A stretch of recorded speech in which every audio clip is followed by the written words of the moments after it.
Hello everyone, welcome back to my YouTube channel. आज की video में मैं आपके लिए लहंगा पे चीन कैसे लगाई जाती है ये बताने वाली। चीन की चौड़ाई रहेगी हमारी 4 इंच और लंबाई रहेगी हमारी चीन नेफा के मतलब कमर के हिसाब से। तो कमर है हमारी 42 इंच, 42 में 2 इंच प्लस करेंगे तो होगा 44, 44 का आधा होता है 22 इंच। तो हमें 22 इंच की चौड़ाई की चीन रखनी है। तो इस तरह से देखिए मेरा ये कपड़ा कम पड़ गया था, इसलिए हम यहाँ से जॉइंट लगाएंगे 22 इंच के लिए। तो इस तरह से आपको जॉइंट लगा लेना है और आगे से आपको नेफे की फोल्डिंग कर लेनी है। तो आपको 22 इंच हमारा नेपा बनाया आएगा, लेकिन हम कटिंग करेंगे 22.5 इंच की। हमें नेफे की कटिंग 22.5 इंच की करनी है, क्योंकि आधा इंच की हम आगे से फोल्डिंग भी करेंगे। इस तरह से आपको दोनों साइड से एकदम अच्छे से आधा इंच पर फोल्डिंग कर लेनी है। फिर करनी है आपके लहंगे की फोल्डिंग। तो लहंगे की फोल्डिंग के लिए आपको यहाँ से आप ऊपर से आपको 3.5 इंच तक कपड़े की सिलाई छोड़ देनी होती है, जिससे आपके लहंगा जब आप पहनो तो दिक्कत ना आए। और इस तरह से आधे इंच पर आपको इस तरह से फोल्डिंग कर लेनी है। और फोल्डिंग करते हुए लहंगा बिल्कुल ना खींचे, क्योंकि एक तरफ से हमारा लहंगा उरे हुए रहता है, इससे हमारी कली बड़ी हो सकती है एक साइड की। और फिर इस तरह से आप चीन में सेंटर मार्क लगा दें। तो ये सेंटर मार्क, ये जो बीच का सेंटर मार्क होता है, वहाँ एक साइड 4 कली आएगी और एक साइड 4 कली, और बीच में ये सेंटर मार्क लगाओ तो ये सेंटर मार्क में हम 2-2 कलियाँ आती है हमारी। तो इसमें ये सेंटर मार्क में 2-2 कलियाँ आएगी। और फिर आपको लगाना है चीन को लगाना। तो चीन की आधा इंच की सिलाई लेते हुए इस तरह से आपको चीन को तैयार करना है। तो अगर आपको लेडीज़ ने बोला हो कि अगर चीन में का आपको लहंगे में चुन्नट चाहिए तो आप चुन्नट लगा सकते हैं। अगर आपको लेडीज़ ने चुन्नट के लिए मना किया तो आप चुन्नट ना लगाएं।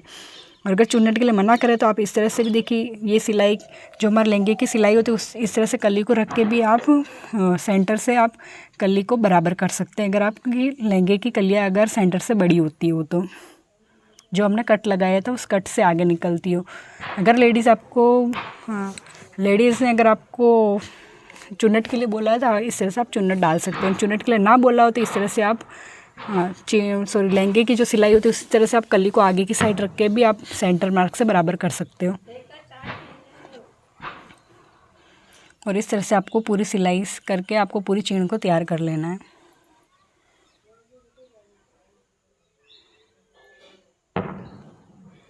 और लास्ट में आने के बाद आपको रिपीट कर लेना है, जिससे आपकी सिलाई एकदम मजबूत हो जाए।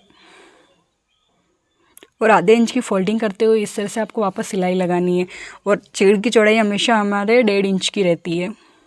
1.5 इंच 1.25 इंच की चीन की चौड़ाई रहती है हमारी।